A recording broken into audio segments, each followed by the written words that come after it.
Good morning everyone.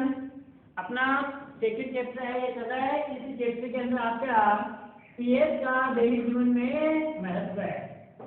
PH का दैनिक जीवन में महत्व है, यह टॉपिक चल रहा है। इसके बारे में मैं थोड़ा सा आपको यहाँ पर बता देता हूँ। पीएच का दैनिक जीवन में महत्व क्या है, पीएच किसे कहते हैं, ये अपने पढ़ लिया था। पीएच किसे कहते हैं, हाइड्रोजन आयन की सांद्रता के साधारण लघुगुणक के ऋणात्मक मान को अपन क्या कहते हैं, पीएच कहते हैं। जो हाइड्रोजन आयन है, अभी यह हाइड्रोजन आयन है, हाइड्रोजन आयन अभी हाइड्रोजन आयन नहीं है। जब उसके ऊपर आवेश की मात्रा आ जाती है, चार्ज आ जाता है, उस समय ये आवेश हो जाता है, आयन हो जाता है। अब ये आयन है, अब आयन है। पहले ये हाइड्रोजन जब H था तब ये आयन नहीं था, तब पहले ये तत्व था, परमाणु था। लेकिन जब इसके ऊपर आयन की मात्रा आ जाती है, आवेश चार्ज उपस्थित हो जाता है, तो ये आयन बन जाता है। जैसे Cl है, तो अभी ये क्लोरीन परमाणु है, लेकिन इसके ऊपर आवेश की मात्रा आते ही क्या हो गया, ये है आयन हो गया। ऋणावेश में इसको अपन धनायन बोलेंगे और इसको अपन क्या बोलेंगे, ऋणायन बोलेंगे। तो ये क्या हो गया, आपका ऋणायन आ गया और ये धनायन हो गया। तो यह हाइड्रोजन आयन है। इस हाइड्रोजन आयन की सांद्रता के साधारण लघुगुणक के ऋणात्मक मान को अपन पीएच कहते हैं। कल की क्लास के अंदर हमने पढ़ा था कि किस प्रकार से अम्ल और क्षार हैं वो तनुकरण होते हैं। अम्ल और क्षारों का तनुकरण किस प्रकार से होता है। बेटे अपने एक बीकर लिया है, ये देखो एक बीकर ले लिया, इस बीकर के अंदर जल भरा हुआ है, बीकर के अंदर जल भरा हुआ है। इस बीकर के अंदर अपन अम्ल या क्षार को तनुकरण करना चाहते हैं, यानी इसकी सांद्रता अभी तो कांस्टेंट है, जिसकी सांद्रता ज्यादा है। अरे एक तो अपने है, अपन शुगर का घोल बनाते हैं, चीनी का घोल बनाते हैं ना, चीनी का घोल बनाते हैं अपन, चीनी का घोल बनाते हैं। यदि पानी के अंदर वो चीनी डालते हैं और पानी के अंदर चीनी डाल करके अपन उस चीनी का एक गाढ़ा घोल बना दिया, और यदि उसके अंदर जल मिला दिया, पहले तो सांद्रता ज्यादा था ना, और जैसे जल मिलाया वैसे वैसे वो जैसे जैसे पतला होता जाएगा, वैसे वैसे क्या होगा, तनु होगा। यानी उसकी सांद्रता में क्या होती जाएगी बेटे, कमी होती जाएगी। प्रति इकाई आयतन में उनकी सांद्रता में क्या होती है, कमी होती है। तो उसकी क्रिया को फिर किस नाम से जानते हैं, तनुकरण के नाम से जानते हैं। अतः अम्ल या क्षार को जल में मिलाने पर, ये जल है, इस जल के अंदर अम्ल या क्षार अपन मिलाते हैं, अम्ल या क्षार मिलाते हैं, तो उसको बूंद बूंद करके डालते हैं, बूंद बूंद करके डालते हैं। क्यों डालते हैं, कल पढ़ा दिया है टॉपिक, क्यों डालते हैं, क्यों, और वो भी बूंद बूंद करके डालते हैं। और उस बीकर को क्या करते हैं, हिलाते हुए डालते हैं। हिलाते हुए क्यों डालते हैं, क्योंकि यदि अपन हिलाते हुए डालेंगे ना बीकर को, तो विलयन के अस्मित होने का खतरा नहीं। अस्मित का मतलब है उफना, उफन जाएगा नहीं तो। अरे ये जल है, इसके अंदर एक साथ अपने अम्ल डाल दिया, ये जल है और जल के अंदर एक साथ अपने अम्ल डाल दिया, तो अम्ल डालते ही वो अभिक्रिया तेज गति से होगी, अभिक्रिया तीव्र होगी, और अभिक्रिया तीव्र होने के कारण से अत्यधिक उष्माक्षेपी होती है वहां पर। कौन सी उष्माक्षेपी, उष्माक्षेपी विक्रिया इसमें कहते हैं, यानी उष्मा की मात्रा अधिक निकलेगी। ऐसी रासायनिक अभिक्रिया जिसमें ऊर्जा का उष्मा के रूप में क्या होता है, उत्सर्जन होता है, तो उसको अपन उष्माक्षेपी विक्रिया कहते हैं। तो उष्मा इतनी अधिक होगी कि बीकर है ना, ये बीकर आपका कांच का बीकर है, तो बिल्कुल गर्म हो जाएगा। और एक साथ यदि अम्ल डालेंगे ना, तो बीकर है वो एक साथ गर्म होने के कारण से आपका तड़प भी सकता है, टूट भी सकता है। और नहीं टूटेगा तो हाथ के अंदर अपना बीकर है, तो एक साथ डालने के कारण से ये उफन जाएगा, विक्रिया होगी, जिसको अपन आत्मनित कहते हैं। आत्मनित होकर के नीचे गिर जाएगा। यदि अपने हाथ के ऊपर गिरेगा तो हाथ जल भी सकता है, क्योंकि एसिड है, तो एसिड तो आपका जला देता है, अम्ल एसिड जो है, तो ये आपका जलाने का कार्य करता है। इसीलिए जल में सदैव अम्ल या क्षार को बूंद बूंद करके बीकर को हिलाते हुए डाला जाता है, एक साथ नहीं। क्वेश्चन आपका ऐसे एग्जाम के अंदर ऐसे पूछा जाता है कि जल में अम्ल या क्षार को धीरे को हिलाते हुए धीरे धीरे बूंद बूंद करके क्यों डालते हैं, जबकि अम्ल या क्षार में या अम्ल में जल को क्यों नहीं डालते। को अम्ल को भी कसे इम अम्ल से अम्ल भरा हुआ इसके अंदर यदि अपन जल डालते क्या डाल सकते हैं? नहीं डालेंगे, क्योंकि जल डालेंगे तो ज्यादा मात्रा का किया जाएगा, अम्ल की है, तो अम्ल की है तो वह क्या हो जाएगा, विलयन आश्रित हो जाएगा और दिक्कत टूट भी सकता है या तेज होगी। और यदि अपन धीरे धीरे इसको हिलाते हुए डालेंगे ना, तो जैसे जैसे है वो अम्ल की बूंदें गिरेंगी, वो अम्ल की बूंदें जैसे जैसे गिरेंगी वैसे वैसे वह क्या हो जाएगा, तनुकरण होता जाएगा उसका। इसलिए सदैव जल में अम्ल को बूंद बूंद करके मिलाया जाता है। जल में अम्ल में जल को नहीं मिलाया जाता है। यह आता इस क्रिया को तनुकरण कहते हैं। जितने पीएच की मात्रा अपन ने देखी, कोई उदासीन विलयन है तो उदासीन विलयन के पीएच का मान कितना होता है बेटे? उदासीन विलयन का पीएच का मान 7 होता है। कितना होता है? यदि किसी विलयन के पीएच का मान यदि 7 से कम है, 7 से क्या है कम है, जैसे आपका 5 है, तो वह विलयन कौन सी प्रकृति का होगा बेटे? अम्लीय प्रकृति का होगा। यदि किसी विलयन का पीएच 7 से अधिक है, 7 से अधिक यदि पीएच का मान है, तो विलयन कौन सी प्रकृति का होगा? क्षारीय प्रकृति का होगा। आपको इतना ही ध्यान रखना है, ज्यादा नहीं। यदि 7 है तो वह कौन सी प्रकृति का है बेटे? उदासीन प्रकृति का है।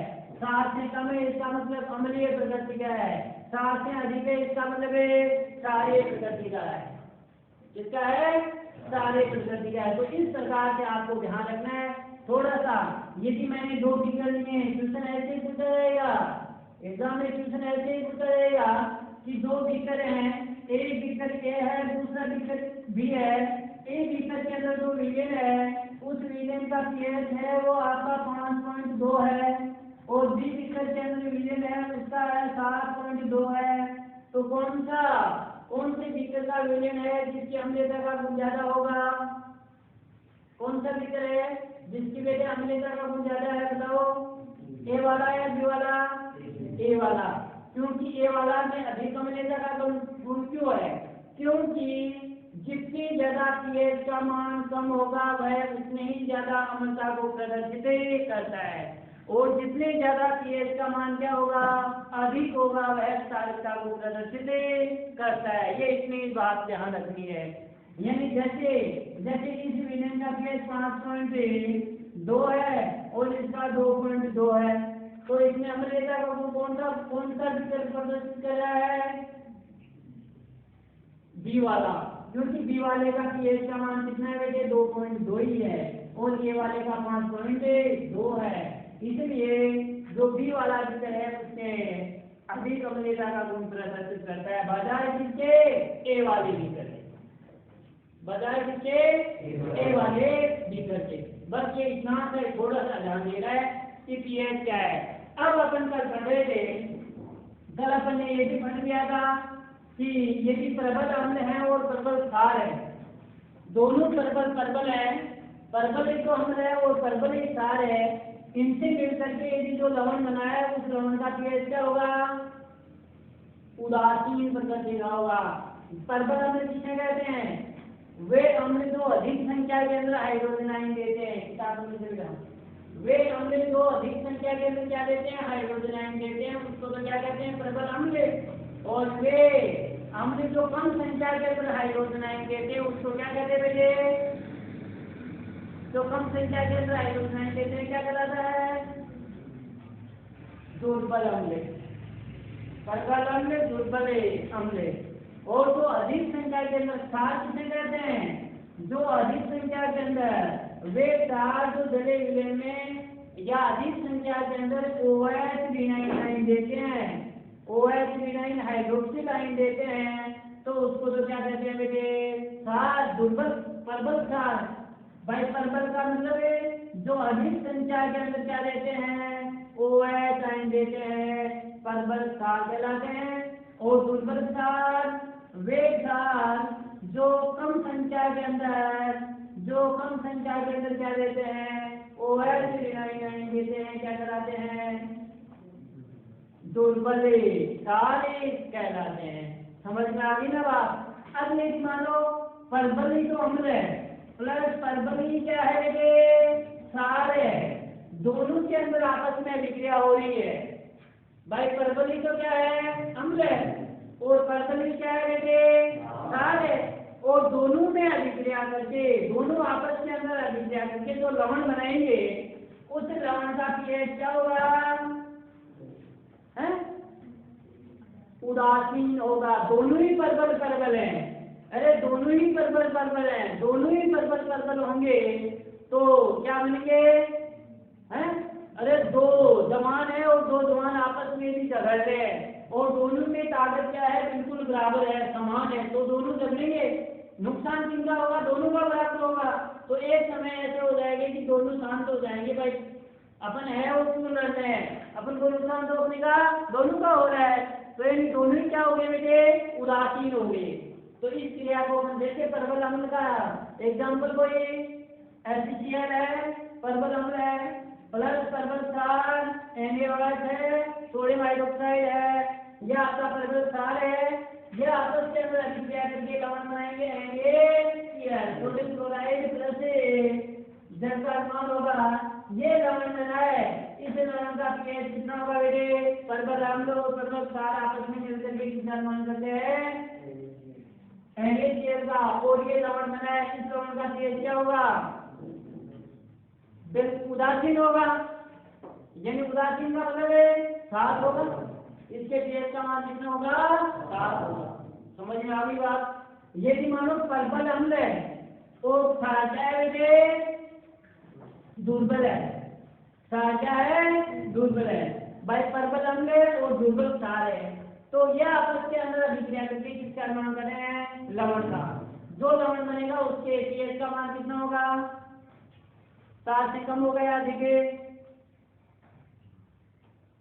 परवल क्या अम्ल है, जीतेगा कौन परवल, अरे जीतेगा कौन परवल, परवल अम्ल है तो इसका मतलब अम्ल का पीएच 7 से कम होता है, तो ये लवण बनेगा, इस लवण का पीएच भी क्या होगा 7 से कम होगा, 7 से क्या होगा कम होगा।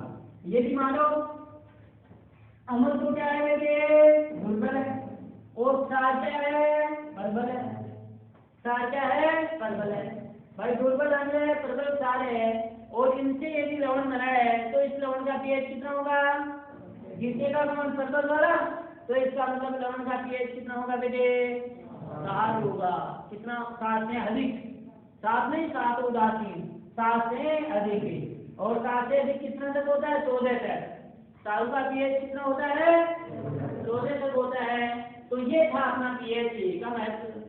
और अब लिखो दैनिक जीवन में महत्व है, पहला है अपने शरीर का पीएच है, अपना शरीर है वो किनेटिक रहता है, इसके ऊपर वह अपना शरीर का पीएच है वो लगभग 7 से 7.8 पीएच बीच के अंदर अपना जो शरीर है वो शरीर आपका जैसी रहता है। तो पहला है हमारा शरीर या हमारे शरीर का पीएच प्राप्त लगभग हमारे शरीर का पीएच 7 लगभग 7.0 से 7.8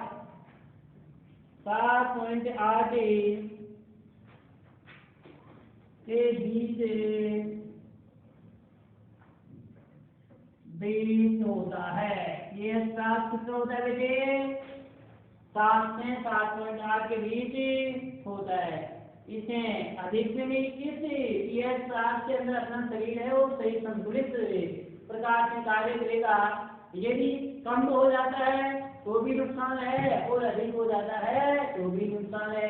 अब देखो वर्षा हो रही है बेटे, वर्षा जल का पीएच है सामान्य तौर के ऊपर जो वर्षा जल का पीएच है ये वर्षा जल का पीएच सामान्य रहता है, लेकिन वर्षा जल का पीएच जब 5.6 से कम हो जाता है वर्षा होती है और उसका पीएच होता है, लेकिन जब वर्षा जल की पीएच का मान जब 5.6 से कम हो जाता है ना तो उस वर्षा को अपन अम्लीय वर्षा कहते हैं। जल है, वर्षा हुई है और उसका पीएच 5.6। अब 5.6 का मतलब क्या, वह वर्षा कौन सी, अम्लीय है। और उस कंडीशन में जो वर्षा हुई वो वर्षा अम्ल युक्त होगी, अम्ल की मात्रा पाई जाती है। तो अपने फसलों के भी कभी कभी नहीं, अपन ये बोलते भी हैं कि ये फसल तो भाई, ये बारिश तो ऐसी हुई थी जिसके कारण से सभी फसलें हैं वो ग्रोथ ही नहीं करी, वृद्धि नहीं करी, क्योंकि उसके अंदर अम्ल की मात्रा है, इसलिए फसल है ग्रोथ नहीं करती है। लेकिन कभी कभी फसल बारिश ऐसी होती है जिसके अंदर यानी आपकी अम्ल की मात्रा कम होती है और क्षारयुक्त होती है, तो 7 से अधिक, जिसका पीएच इन वर्षा जल का पीएच 7 से अधिक होगा ना, तो वह जो आपकी जल है वो जल फसल के लिए बहुत ही लाभदायक होता है और फसल है वो आपकी ग्रोथ ज्यादा करती है।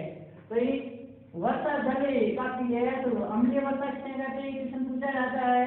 यानी जब वर्षा जल का पीएच 5.6 से कम हो जाता है तो ऐसी वर्षा को अपन अम्लीय वर्षा कहते हैं। देखो, जब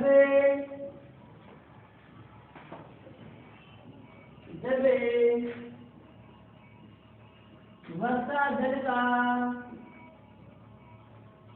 पीएच 5.6 से कम है, वर्षा जल का पीएच 5.6 से कम होता है तो ऐसी वर्षा को अम्लीय वर्षा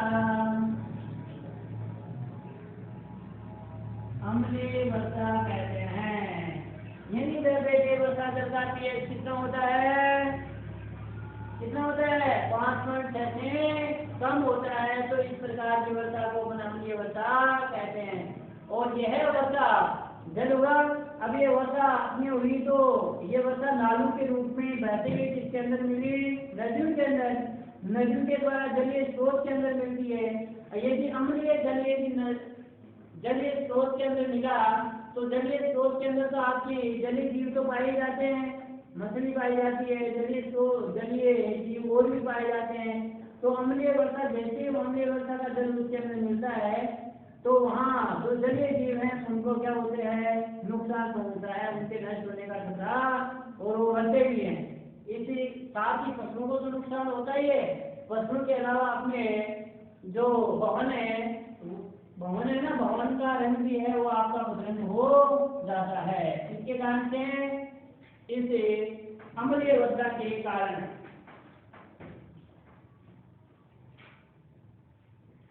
पता चल करके लिखना, इसे अम्लीय वर्षा का जल जब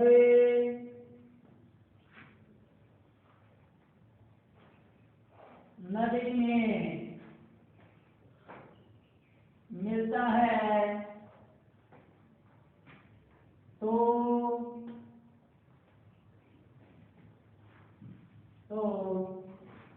जलीय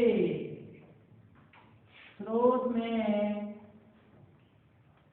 पाए जाने वाले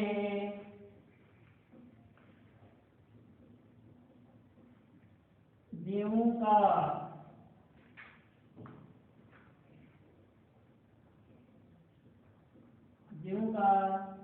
जीवन जोखिमपूर्ण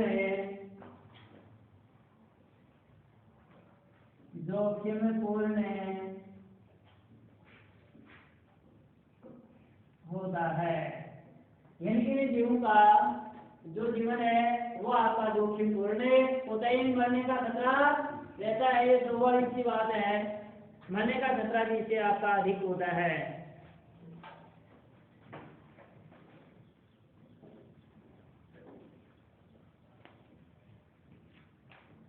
अगला है हमारे पाचन तंत्र का पीएच। पाचन तंत्र के पीएच के अंदर देखिए, आपने देखा होगा अपने शरीर, अपना जो शरीर होता है, इस शरीर का क्या होता है, शरीर का पीएच होता है। और पीएच के अंदर भी, अपने शरीर के अंदर भी आप जानते हैं अपने शरीर का पीएच होता है, शरीर के पीएच में भी अपना पेट है, अपन पाचन क्रिया होती है, पाचन क्रिया के समय अपना उदर है, उदर के द्वारा आमाशय की दीवारों के द्वारा एक अम्ल स्रावित होता है। कौन सा अम्ल होता है? वह है हाइड्रोक्लोरिक अम्ल। अब आप सोच रहे हो कि सर अपने शरीर के अंदर अम्ल होता है? हाँ, और वो अम्ल होता है, कौन सा अम्ल स्रावित होता है आमाशय की दीवारों द्वारा? हाइड्रोक्लोरिक अम्ल आपका स्रावित होता है।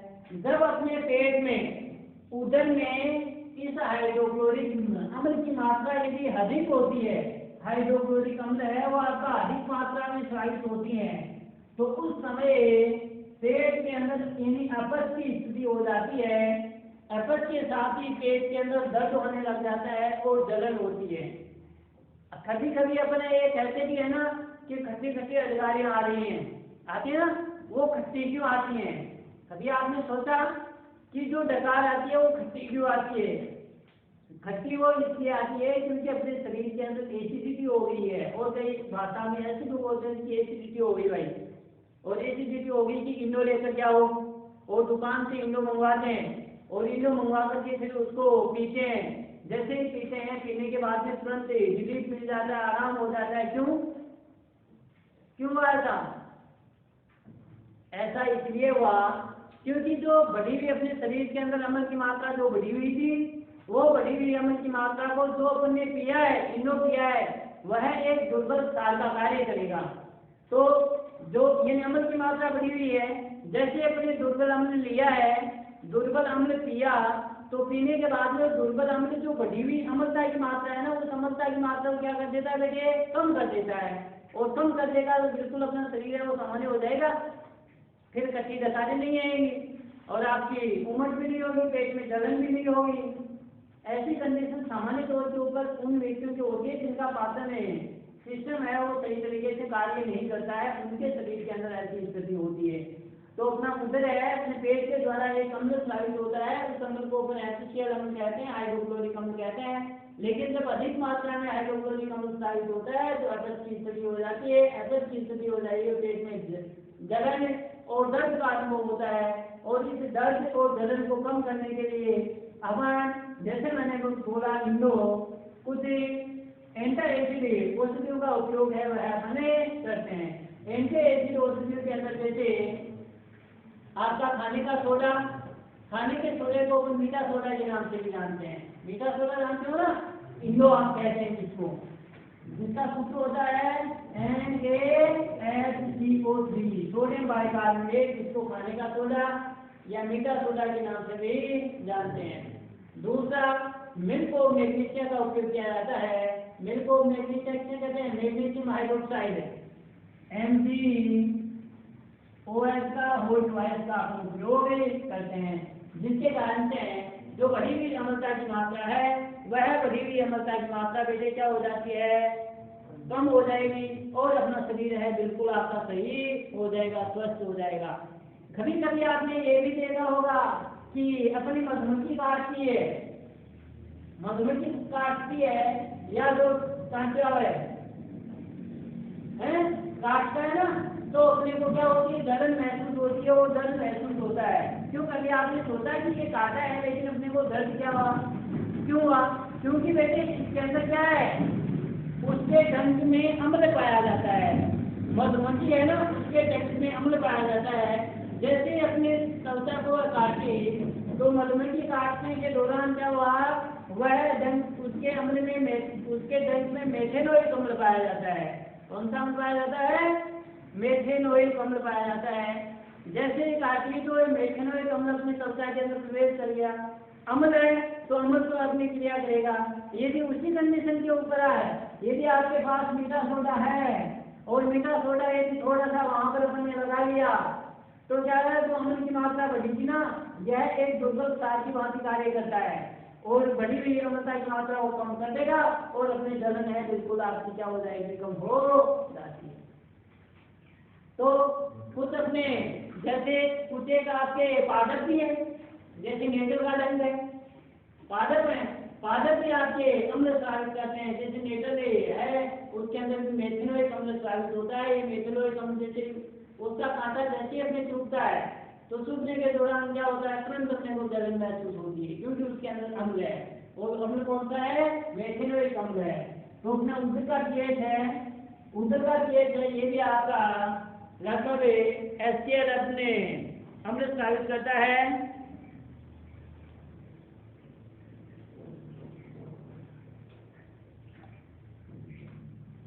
देखो अगला हमारा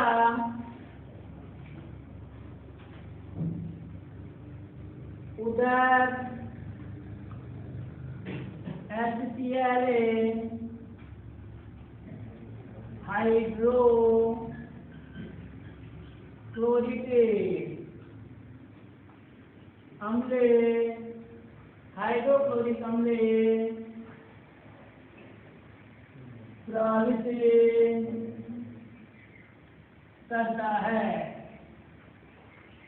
हाइड्रोक्लोरिक अम्ल स्रावित करता है। यह उदरे, यह अम्ल उदर को बिना हानि पहुंचाए, बिना हानि पहुंचाए पाचन में सहायक होता है। उधर को बिना हानि पहुंचाए पाचन क्रिया के अंदर क्या होता है, ये सहायक के लिए हमने सहायक नहीं होगा तो अपनी क्या होगी, पाचन की क्रिया नहीं होगी। पाचन क्रिया के अंदर सहायक होता है।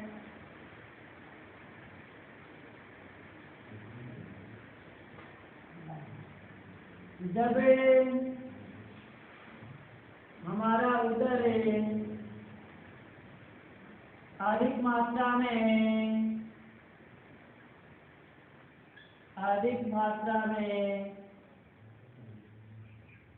HCl अम्ल का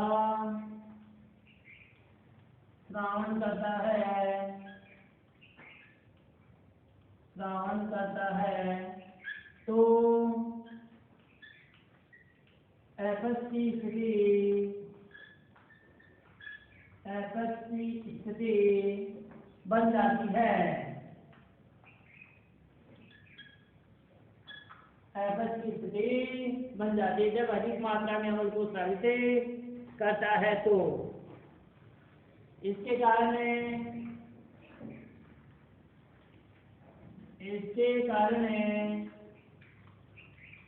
पेट में जलने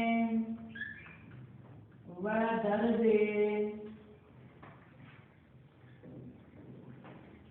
दर्द होने लगता है। पेट में जलन व दर्द होने लगता है।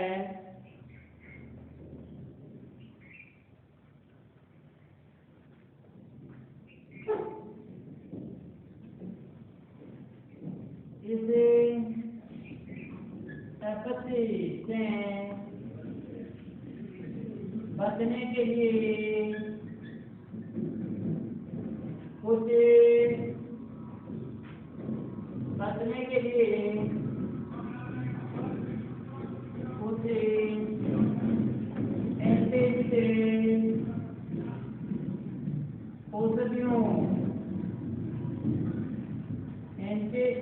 औषधियों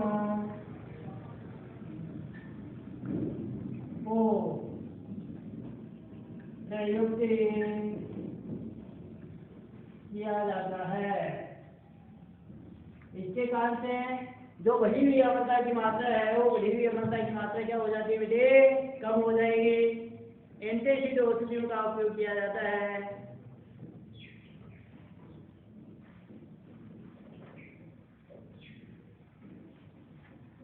ये एंटीएसिड औषधियाँ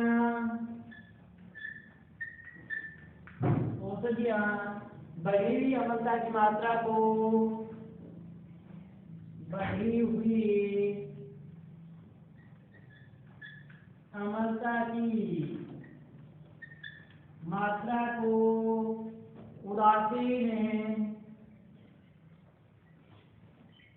उदासीन कर देती हैं। एंटी एसिड औषधि के रूप में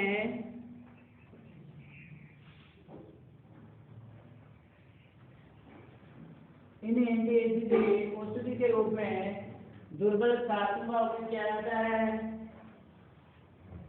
पहला सेंस करके लिखना, ये एंटी एसिड औषधियां जैसे milk of magnesia,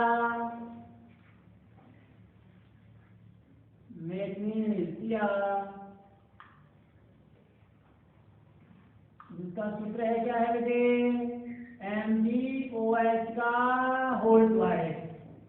milk of magnesium का क्या सूत्र है, MgOH का होल ट्वाइस, अर्थात इसको मैग्नीशियम हाइड्रोक्साइड भी कहते हैं।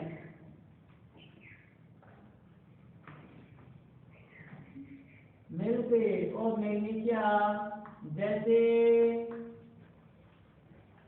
दुर्बल सारों का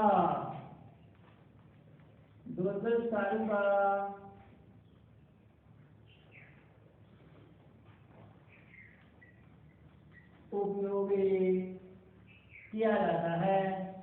ये पेट के अंदर जो बढ़ी हुई अम्लता की मात्रा है, पेट के अंदर बढ़ी हुई अम्लता की मात्रा को क्या कर देते हैं बेटे, उदासीन कर देते हैं। समझ में आ गई ना बात? यानी पेट में जब अपना उदर के द्वारा अमृत तो स्रावित होता ही है, तो पाचन क्रिया के लिए HCl अम्ल यदि नहीं स्रावित होगा तो पाचन क्रिया होगी नहीं। इसलिए तो कहते हैं कि कम से कम खाना खाने के बाद में आधे पौन घंटा है वो बिल्कुल पानी नहीं पीना चाहिए। अब कभी आपने सोचा कि आधा पौन घंटा पानी नहीं पीने का कारण क्या है? ऐसे व्यक्ति क्यों बोलते हैं कि खाना खाने के बाद में कम से कम आधे पौन घंटे तक पानी नहीं पीना चाहिए? तो लोग ऐसा क्यों कहते हैं, क्या कारण है? कभी आपने सोचा क्या? नहीं सोचा। क्यों? क्योंकि खाना खाया आपने, खाना अपने आमाशय के अंदर प्रवेश करता है। आमाशय के अंदर कौन सा, पहले जैसे खाना खाएंगे आमाशय के अंदर प्रवेश करेगा। आमाशय में जाने के बाद में आमाशय की दीवारें हैं जिसको अपने ऑक्सेंटिक कोशिकाएं कहते हैं। आपके सिलेबस में नहीं है। आमाशय की ऑक्सेंटिक कोशिकाओं के द्वारा इस अम्ल का श्रवण होता है। कौन से अम्ल का? HCl अम्ल का।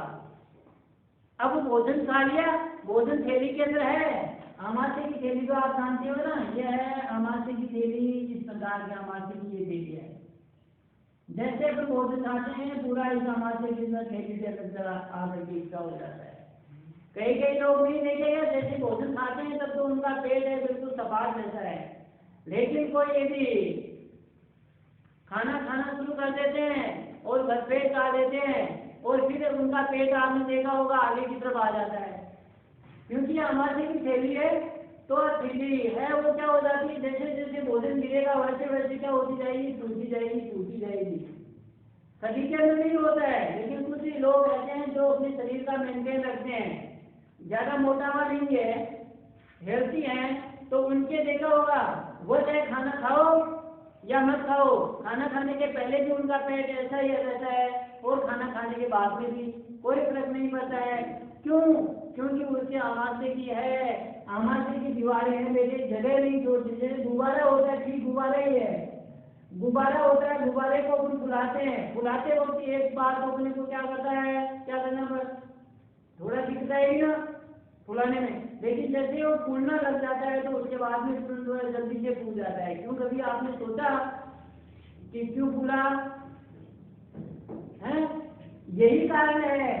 जैसे अपन भोजन खाते हैं, भोजन शुरू के अंदर जो लोग ज्यादा खाते हैं, एक बार ये आमाशय की दीवार में ये अपना एरिया होता है, इसका क्षेत्र होता है, एक बार यह अपनी जगह छोड़ देगा तो फिर है वो जल्दी से फैलना शुरू कर देगी आमाशय की दीवार। पेट तो जैसे जैसे खाएगा फिर तो ऐसा रहता है कि पेट आगे आ गया, फिर सुबह उठता है, सुबह उठ करके दौड़ भी लगाता है और एक्सरसाइज भी करता है पेट को कम करने के लिए, लेकिन पेट कम होने का नाम ही नहीं लेता।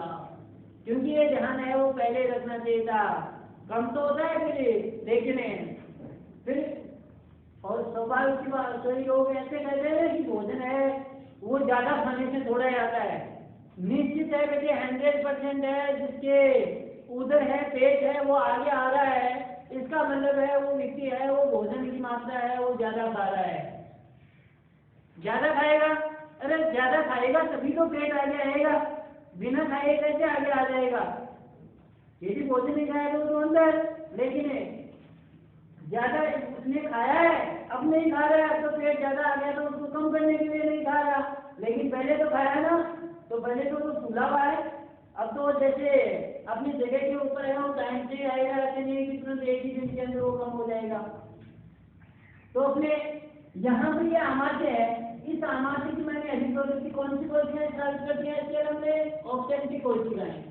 ऑक्सीजन की कोशिकाएं HCl अम्ल का स्राव करती हैं। अब HCl अम्ल यदि अपने हाथ के ऊपर जल जाए गिर जाए ना तो हाथ जल सकता है, कपड़े के ऊपर गिर जाए तो कपड़ा जल सकता है ना, पेट के ऊपर गिर जाए तो पेट आपका जल सकता है। इतना ये खतरनाक HCl अम्ल है, इसको स्रावित करता है। ये अम्ल जैसे स्रावित किया भोजन अम्ल का, उनके बीच में बैठे अभिक्रिया होगी। अभिक्रिया क्या, जैसे अपने उष्मा देते हैं गैस के ऊपर रबड़ी बनाते हैं ना, रबड़ी बनाते हैं, वैसे वहां पर अभिक्रिया होती है उसके बीच में, यानी नाता कुटा वाली खूब भयंकर रूप से।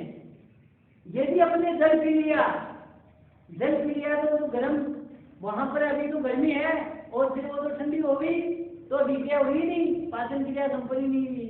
इसीलिए कहते हैं कि खाना खाने के बाद में कम से कम आधा पूर्ण घंटा है वो जल का सेवन नहीं करना चाहिए, जल पीना नहीं चाहिए, क्योंकि जल पिएंगे तो इनके बीच में भोजन और HCl अम्ल के बीच में अभिक्रिया हो रही है, पाचन क्रिया संपन्न हो रही है। अपने जल पी लिया तो ठंडा हो गया लेकर गर्म है ही नहीं, इसीलिए जल नहीं पीना चाहिए। खाना खाने के बाद में कम से कम आधा पूर्ण घंटा 1 घंटा है वो जल का सेवन नहीं करना चाहिए, उसके बाद में जल पीना चाहिए, क्योंकि यहाँ पर ये प्रभाव पड़ेगा, ये पाचन क्रिया संपन्न नहीं होगी, फिर तो अपच की स्थिति हो जाएगी। अपच की स्थिति होगी, कई कहते हैं क्या होगी, इसको तो कहते हैं ना कि भूख भी नहीं लगती, वह स्थिति के अंदर शुरू हो रहे हैं होना शुरू हो जाती है, क्योंकि उनके बीच में क्रिया हुई नहीं। तो अपने उधर है वह भी अम्ल को स्रावित करता है पेट के अंदर, यदि वह अम्ल यदि यहाँ पर चल जाए तो अपनी क्षमता चल सकती है, लेकिन वहां पर यह अभिक्रिया होती है क्योंकि वो पाचन के अंदर सहायक है। लेकिन जब अपना उधर थोड़ा अधिक मात्रा के अंदर यदि HCl अम्ल स्रावित कर देता है ना, तो उस कंडीशन के अंदर अपच की स्थिति हो जाती है। तो उस अपच की स्थिति से बचने के लिए अपन को एंटी एसिड औषधियों का उपयोग करते हैं, और एंटी एसिड औषधियों के अंदर मिल्क और आपका इंडो, जिसको अपन कहते हैं इंडो, किसको आ जाता है मीठा सोडा। अरे शादी विवाह होता है, पूरी अपन बनाते हैं तो उस समय हलवाई है एक चीज और भी लिखता है कि मीठा सोडा, तो मीठा सोडा इसीलिए लिखता है। ये मीठा सोडा जिसको अपन खाने का सोडा कहते हैं, बेकिंग सोडा कहते हैं, सोडियम बाइकार्बोनेट का उपयोग है, वो इनके अंदर किया जाता है। अगला अपना मैट्रो है पीएच का, वो है अपने मुंह का पीएच। अपना मुंह है, कई लोग नहीं है जिसके दांत है वो किरकने लग जाते हैं, टूटने लग जाते हैं अपने आप ही, क्योंकि दांतुन जो नहीं करते हैं उस समय ये कंडीशन होती है। चलो इसको फिर अपन है करके आराम से पढ़ेंगे। Thank you.